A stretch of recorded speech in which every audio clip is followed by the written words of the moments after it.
the idea of programming chemistry sounds really fascinating. Yes. So Moshe will tell us about this work, BioScript programming chemistry on Laboratories-on-a-Chip. Enjoyed working with Jason Ott,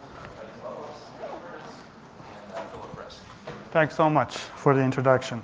And we have lots of seats in the front if you want to come. Good afternoon, everyone. I'm Mohsen Lesani. I'm from University of California, Riverside. This work has been a collaborative project with Jason Ott, Tyson Loveless, Chris Curtis, and Philip Frisk. Philip is actually here. I'm going to present the paper titled BioScript, Programming Chemistry on Laboratories-on-a-Chip. I'm going to present DSL for programming chemistry, and I'm also going to present a type system that guarantees the safety of chemical programs.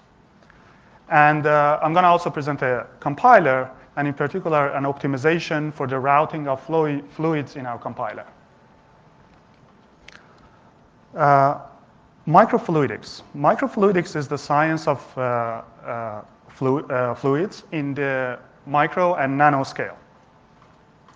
A fundamental principle in microfluidics is the electrowetting principle. The principle says if you apply a potential to a droplet, then the shape of the droplet changes and the contact angle of the droplet with the surface changes too. And they use this principle to move droplets in the biochip. So in the figure down in this slide, in figure A, you see that there's a droplet in the center, and there's an electrode, number 2, that is active. In figure B, you see that we activate electrode 3, and then we in figure C, you see that we deactivate electrode 2. The result is that the droplet moves right. If we put a 2-dimensional array of these cells, we get what we call digital microfluidic biochip. It's a software programmable laboratories-on-a-chip. Similar to computer science that automated a lot of mathematical calculations that were being done by hand, these technologies try to automate a lot of work that is manually done in laboratories now. And they open new and exciting and impactful problems, such as searching for new drugs for diseases where we don't know any drugs. So I hope that this project motivates the community to pay more attention to these platforms, and we see more projects. A biochip usually has 4 basic instructions. The first one is transportation. You can move a droplet on the biochip, as you see in figure A. You can also split a droplet or merge 2 droplets together. And as you see in figure C, you can move a droplet in a circular fashion so that that droplet mixes with itself. That's where the interaction happens. And you can also store a droplet somewhere so that you use it later. These are the basic instructions, but the biochip can be equipped with sensors, like online video monitoring, and also it can be equipped with actuators, like heaters. So the sequence of sensing, then computation, and then actuation creates control flow graphs. Right? We can have control flow, and we can have a programming model. Here I'm trying to show you a video of the actual architecture. Our compiler targets a simulator and also an actual architecture. So that's a video of the architecture where this droplet is moving around.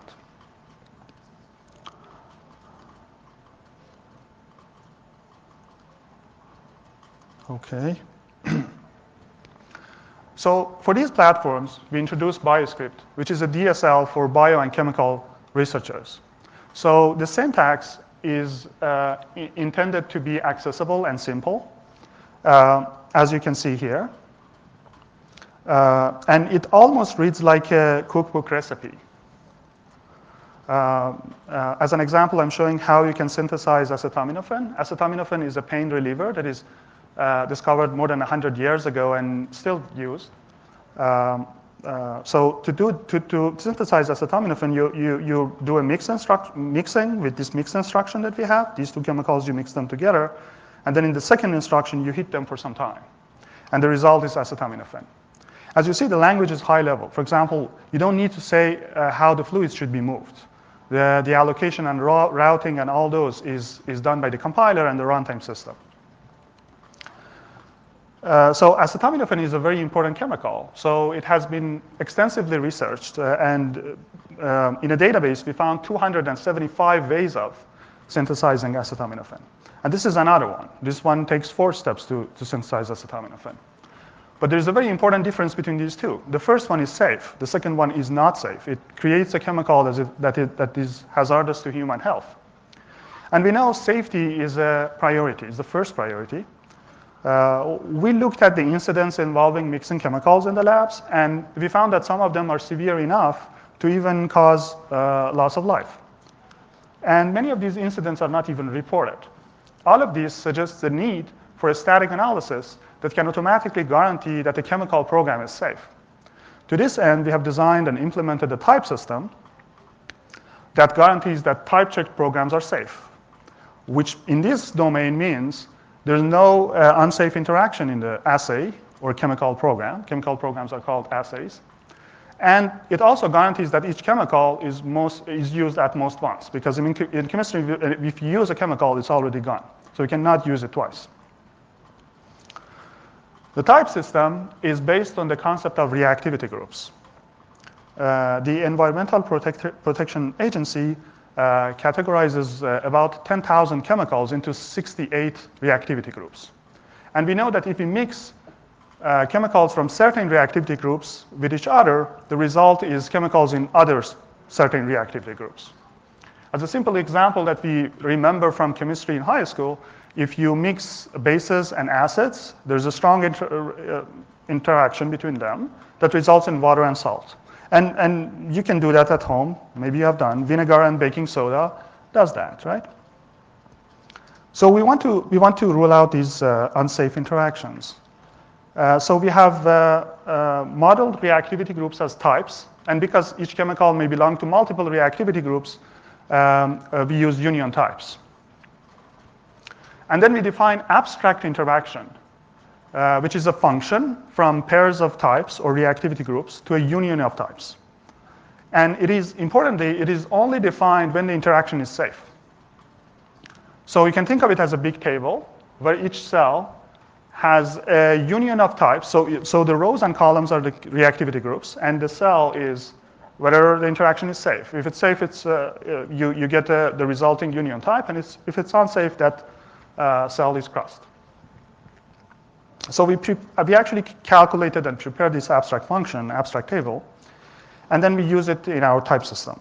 So we have formalized the syntax and the semantics of BioScript. I'm just looking at only the mix instruction here. Our operational semantics has a state where there's sigma, which is a store mapping variables to chemical and also numeric values, because we have calculations. And here we have the statement. At the beginning, we have the instruction that is trying to mix x1 and x2.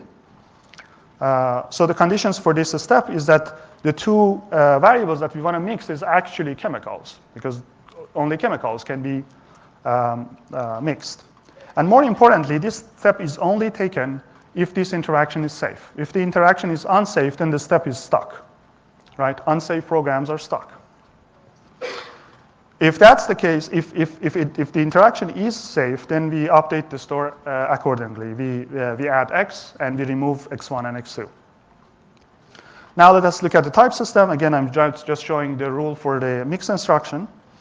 The judgment for the type system reads as gamma x turnstile s and x prime, which means that under the typing environment gamma, s is typed. And if we start with the available variables x before the statement, we're going to finish with the available variables x prime after the statement. So this typing rule first checks to make sure that the x1 and x2 are union of chemical types. There's no integer type there.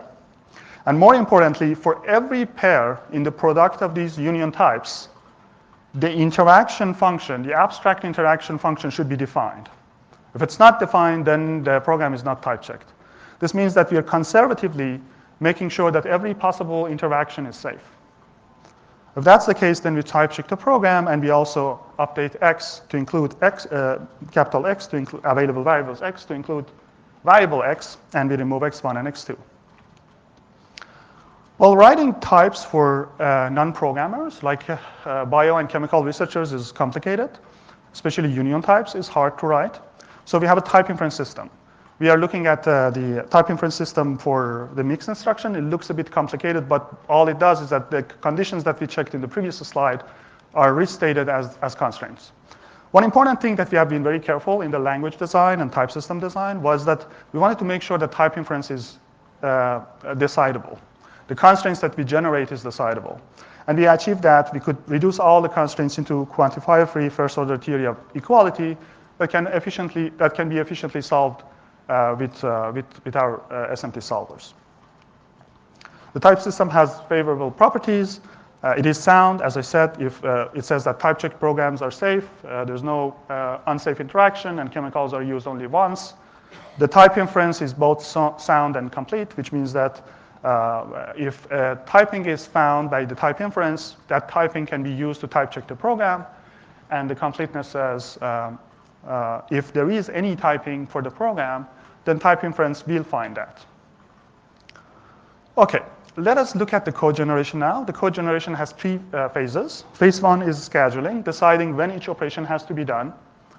Then placement, which decides where each operation, each chemical, variable chemical, should be placed on the chip, and also where each operation should happen. And because fluids have to go to each other so that the interaction happens, we have routing too. So we have to plan for where the droplets travel on the biochip. So I'm now going to look at the placement problem. So again, the placement problem is trying to fit all the chemicals and also operations on the biochip and minimize fluid transportation. It is very similar to register allocation.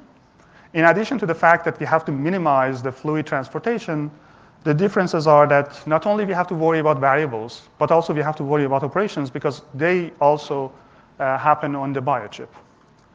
Also, instead of a sequence of, like a set of registers, we have a 2D plane. And also, there's no spilling because there's no memory hierarchy in these architectures.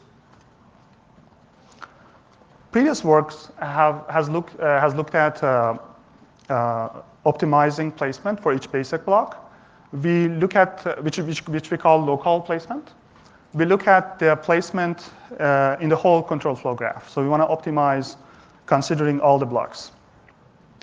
So here, as an example, you're in figure A, you're looking at a control flow graph in the SSA form. There are two droplets, D1 and D2, that are joined. And D3 is the phi of D1 and D2. So in figure B, the compiler has placed D1 and D3 at the same place. So we don't need any transfer operations between them. But for D2 and D3, the placement has put them on different places on the chip. So we have to insert a transfer instruction so that we take D2 to D3. But the ideal is that the compiler puts those two in the same place like D1 and D3 so that we get figure C and we don't need to move anything. So we model this problem as a conflict graph, but we also add affinity edges. So if variables or operations have conflicts, then we add conflict edges. But also we introduce new edges called affinity edges. So if an operation defines or produces a chemical that is used by another operation, then we say there is an affinity edge between them. Also, if two variables are related by phi and pi, then we also add an affinity edge between them. Intuitively, affinity edges are connecting variables that may flew to each other, that may incur a routing of droplets. So now with this, we can more precisely state the problem as we want to fit the conflicting variables into disjoint positions on the biochip, and we want to minimize the distance between affine edges. So here's an example. For example, V1 is flowing into V2. So there is an affine edge between V1 and V2. And V2, V3, and V4 conflict with each other. So in figure B, you see that they have conflict. So placement C is not optimum because it has to transfer V1 to V2. They are placed on different places. But D is the optimum because V1 and V2 are on the same place. As soon as V1 is generated, is produced, it can be used in the next step. To do this, we apply genetic algorithms. So we encode each placement as a string of binary, and then we apply the common crossover and mutation on generations of these encodings to find the optimum solution. Well, what is the fitness function? The fitness function is the sum of the distance of the fluids that we have to transfer. And that depends on a lot of things, like how other variables are routed, where other variables are located. To approximate this distance, we use the Manhattan distance. Simply, if two values that have to move to each other, variables that have to move to each other, we put them, we calculate the Manhattan distance between them on the biochip. And this way, we can try to find the optimum solution. We compared the syntax of BioScript to similar libraries and languages, as you see here. And BioScript turns out to be much shorter in terms of lines of code with respect to those languages. In some cases, it's shorter by a factor of 3 to 4. Our type inference is actually very fast. For practical assays that you see here, these are practical assays that we have adopted from our colleague in the chemistry department. Type inference for these is very fast. As you see, most of them can be done in 1 or 2 seconds, and only 1 or 2 of them needs 3 to 4 seconds. And we also studied the effect of global placement, and we saw that we can decrease the droplet movement by up to 6% in one of the benchmarks. So in conclusion, I introduced DSL, a new language for programming microfluidics. I presented a type system that prevents dangerous chemical interactions. And I also presented a compiler and particularly a global placement on these platforms to minimize fluid transportation. All I presented is just the beginning, and I hope that we can continue. There are some areas that we are looking at. One is recursion. We don't support recursion right now. How can we support recursion and bound it in these limited platforms, soundly limited in these platforms? Second, and very important, is that in our types, we didn't consider temperature and concentration. And maybe that's why we can manage to reduce the constraints to a decidable theory. Concentration and temperature and concentration can be modeled with dependent types. But we know that dependent types in the general form are undecidable. The type inference for them is undecidable. Now the question is, can we, again, engineer the language so that we can find a subset that is decidable? The other exciting area that we're looking at is drug synthesis. The idea is whether we can sketch drugs and whether we can automatically generate BioScript assays. And if we have a space of assays, we want to use the chum type to automatically filter the ones that are unsafe. I appreciate that you came and listened, and I will be available to answer the questions. Was it on time? Thank you. So we have one question via Slido to start with. So the question is, this DSL seems simple enough that it might be possible to embed it into a sufficiently expressive host language. Yes. Is that something you considered? Any reason you didn't go that way? Well, yeah, so I think that's true. It's very simple, and we can embed it in languages like Scala that support this embedding.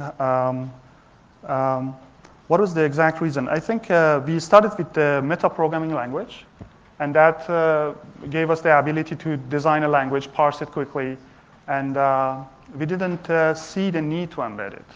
But of course, it's possible to do that. There's some questions from the audience. Yes. Hello, Matthew from Cornell. I know nothing about the chemistry side of this. Yes, I don't know much either. So I guess forgive us. Yes. But it seems likely that in the course of doing interactions, at some point I'm going to want to create a dangerous substance. Yes. Do you have any thoughts on how to deal with that, how to limit the danger when you can't simply ban all danger with the type system? Yes, so a very good question. So we statically try to filter these, right? And we have to be conservative, right? So we, like any other type system, we might reject safe programs. And the researcher may say, no, I want to go ahead and still execute this. So in our runtime system, we have a checker that can check interactions at runtime. So we have a database, a big database of chemicals.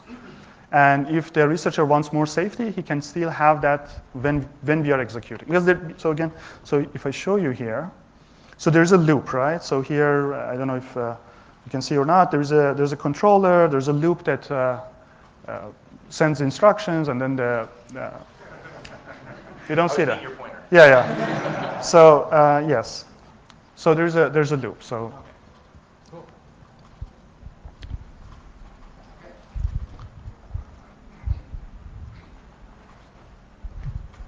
Christoph Kirsch from University of Salzburg. Yes. Thank you very much for the talk. Very Sure. interesting. Sure. I was wondering if there's also something, in let's say, traditional computer science, architecture is often a driving force of new innovation. Do you also see that here, that if anything, like I'm sure there's chemical properties with these platforms that have not been explored yet. Like I can think of maybe something, you can't just move these droplets around because you first have to clean the chip, so you have to run some other droplets before these droplets to actually then perform your computation. Have you seen things like this already? Well, there is precedence between them, and the scheduling takes care of that. So if there's a precedence between the operations, we of course do them in sequence.